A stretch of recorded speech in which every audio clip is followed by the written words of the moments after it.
problem in the areas of freedom and responsibility. By freedom, we mean your ability to make choices based on your values rather than choosing out of fear or guilt. Free people make commitments because they feel it's the right thing to do, and they are wholehearted about it.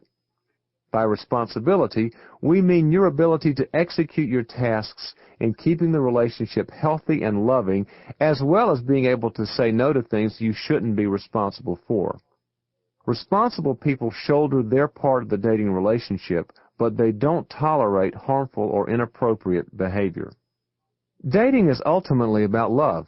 People seek it through dating. When they find it and it matures, they often make deep commitments to each other. Freedom and responsibility are necessary for love to develop in dating. When two people allow each other freedom and take ownership of the relationship, they are creating an environment for love to grow and mature. Freedom and responsibility create a safe and secure environment for a couple to love, trust, explore, and deepen their experience of each other. We believe that healthy boundaries are the key to preserving freedom, responsibility, and ultimately love in your dating life. Establishing and keeping good limits can do a great deal to not only cure a bad relationship, but make a good one better. So, before we take a look at the ways that dating problems arise from freedom and responsibility conflicts, let's take a brief look at what boundaries are and how they function in your dating relationships. You may not be familiar with the term boundary. For some people, boundaries may bring up images of walls, barriers to intimacy, or even selfishness. Yet, that is not the case, especially in the dating arena.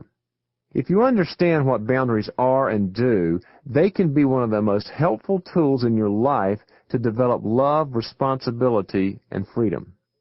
Let's take a look at what a boundary is, its functions and its purpose, and some examples. Simply put, a boundary is a property line.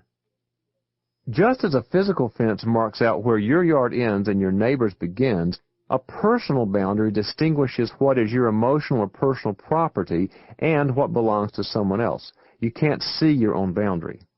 However, you can tell it is there when someone crosses it.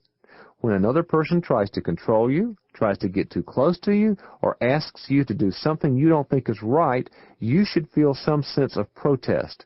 Your boundary has been crossed. Boundaries serve two important functions. First, they define us. Boundaries show us who we are and who we are not, what we agree and disagree with, and what we love and hate. Dating goes much better when you are defined. When you're clear about your values, your preferences, and your morals, you solve many problems before they start. The second function of boundaries is that they protect us. Boundaries keep good things in and bad things out. When we don't have clear limits, we can expose ourselves to unhealthy and destructive influences in people. Boundaries protect us by letting others know what you will and will not tolerate. There are many ways that dating can become misery because of freedom and responsibility problems. In the next chapter, we will look at the first and foremost boundary line of any relationship, truth.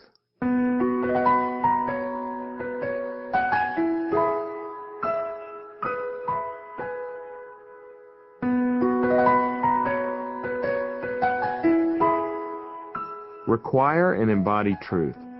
I went to a conference a few years back on working with character disorders, and the instructor was giving a list of priorities to psychologists who treat them. A character disorder is a catch-all term, but one way of defining it is people who do not take ownership and responsibility for their lives.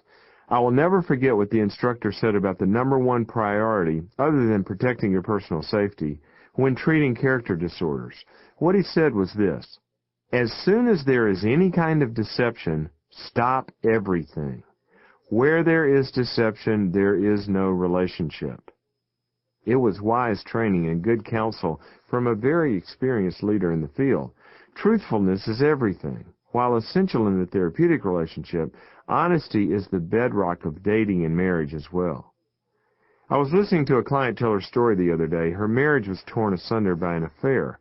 The interesting thing, though, was that the marriage was not ripped by the affair, but by the lying about it. The husband had confessed some things to his wife, and she was devastated. They separated for several months, while she went through all the pain associated with that kind of betrayal. Then after all of that, she decided that she wanted to reconcile and get back together. She was softening and opening up, and he was repentant. Then she found out that he had not told her the whole story the first time, and that things were worse than she had been led to believe. The second deception was worse than the first. It was like the affair had happened all over again, except this time there was lying on top of the first lying, and the deception of it all. It was more than she could take. Feeling like she was standing on quicksand, she started the separation all over again. Her situation reminded me of the wise psychiatrist's words, "Where there is deception, there is no relationship." I have seen deception undermine relationships in the areas of finances, work performance, substance abuse, and many other topics. The context changes from relationship to relationship, but the lying and the deception are just as destructive no matter what topic someone is lying about. The real problem is that when you are with someone who is deceptive, you never know what reality is. You are not standing on firm ground, and the ground can shift at any moment. As one woman said, it makes you question everything. Deception in dating. There are many different ways to deceive someone in the world of dating. Let's look at some of the more common ones.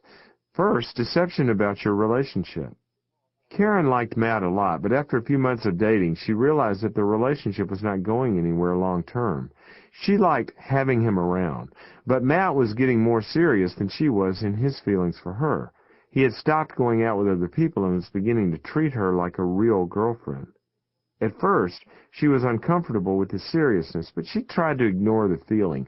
After all, she was having fun and didn't see any harm in continuing to go out. But he was getting more and more affectionate, and there were other signs that he was, quote, getting hooked. The more he did, the more she denied her awareness that she was not being straightforward. What's the harm? She convinced herself. She ignored her discomfort and continued to go out. He continued to fall for her, and she continued to allow him to do so, until she wanted to move on, and she felt that Matt was somewhat in the way. She finally had to tell him that she wanted to stop dating. She was not feeling, quote, like the relationship was going anywhere. Matt was devastated. He could not believe it. One day they were an item, and the next day they were finished. How could this have happened? Well, disillusioned, he did not date again for a long time. Many singles have found themselves on one side or the other of Matt and Karen's situation. Either side is painful, but certainly Matt had the worst end of things. He was being deceived into thinking that things were a certain way when they were not, and his heart was responding to what he perceived reality to be. In the end, he was really hurt.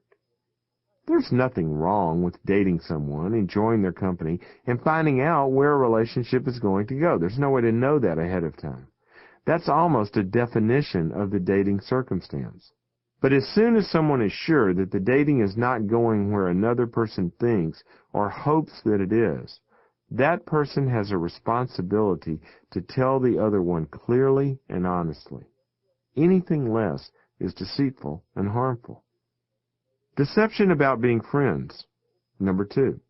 The same thing can happen in the opposite direction. While Karen was acting like a girlfriend when in reality she was just a friend, there are those who are deceptive about their true intentions while they are acting like a friend. These are people who have a secret crush and do all sorts of things for someone. Oftentimes they go out of their way to help or to minister to someone, but all along the way they have ulterior motives. Then, when the, quote, target does not return the affection, they feel hurt and act like a victim, as if the other person has done something horrible. All along the way, the target thought that they were just friends. There's nothing wrong with being friends and getting to know another person to see what kind of relationship you're going to have. Nothing at all. Sometimes, relationships that begin as friendships turn into more and are some of the best long-term relationships. But that is different than having clear designs on someone and deceiving them long-term while you have another agenda. Number 3, deception about other people.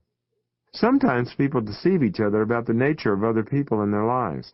They may act like someone is just a friend when there is more of a history or more in the present than is being said. I was working with a man who was trying to figure out his relationship with the woman he was dating, and he continued to have a funny feeling that something was wrong. Finally, he found out that his girlfriend had once been engaged to her boss, and there was still